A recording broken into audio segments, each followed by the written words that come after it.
We are literally weeks away from the release of Monster Hunter Wilds, and in my previous video, we covered information regarding one of the new monsters revealed within this title, the Nu Udra, the Black Flame. Since then, one of the key things some people are looking into is whether or not the reveal of the Nu Udra would affect previous monsters of the series, specifically those which have similar characteristics to the upcoming monster. So today we're going to quickly go through what may potentially happen in the series based on the Nu Udra's reveal. So first and foremost, what type of monster does Nu Udra belong to? According to most information many will have gathered, the Nu Udra belongs in a new category known as cephalopods.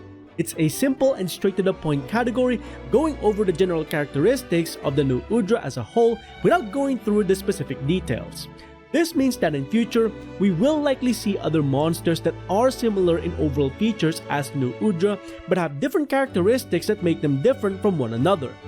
With how much the series has evolved throughout the years, Wilds is the perfect time for them to introduce a new monster group, and the cephalopods are indeed that new monster group that Capcom wants to introduce into the series because they wanted to create cephalopod-like monsters in the past, and Wilds has the technology for them to do that.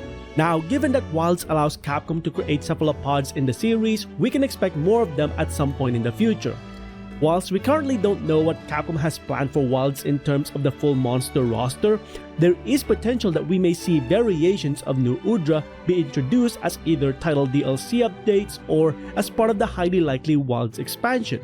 We could be looking into subspecies, variants, or some other new variation Capcom might create exclusively for Wilds. It's also possible another new cephalopod may be introduced, but as of this moment, the Nu Udra seems to be the only monster belonging in this category, and we don't know when they plan to expand the category's roster as of yet. With that said, how does this affect existing monsters with cephalopod-like features, the Yamatsukami and Nakarkos?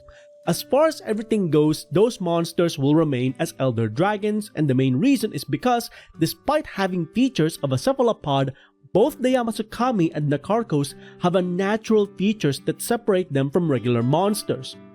Whilst there are certain books that have described monsters being reclassified as more studies have been made on them, the games have never reflected on these. The only monsters that have been reclassified in the series and are actually reflected in-game are small monsters, as we've seen with certain small monsters moving from one category into another, both in external sources and in-game descriptions. The best examples are the Ramobras, which went from flying wyverns to snake wyverns despite having wings. Having said that though, some may use the Akantor and the Kanlos as examples of monsters being reclassified. However, neither monster has ever been reclassified in the series, even in games.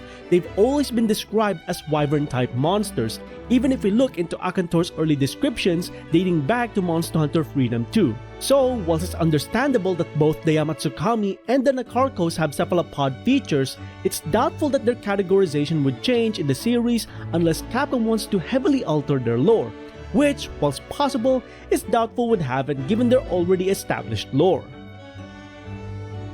And that's pretty much all I wanted to cover in today's short video. With Wilds on the horizon, I can't wait to see what other new things we'll discover as we go through the content on this upcoming title. But for now though, what do you think of the new monster category revealed for Monster Hunter Wilds?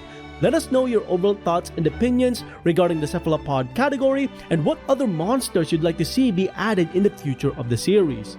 And as always, if you enjoyed these videos, please consider hitting the like on the video itself, leaving a comment down below, and subscribing to the channel so you can go ahead and catch up on any other content that I might be doing in future. Until then, I hope you enjoyed this video. Thanks ever so much for watching, and I'll see you next time. Onward and upward.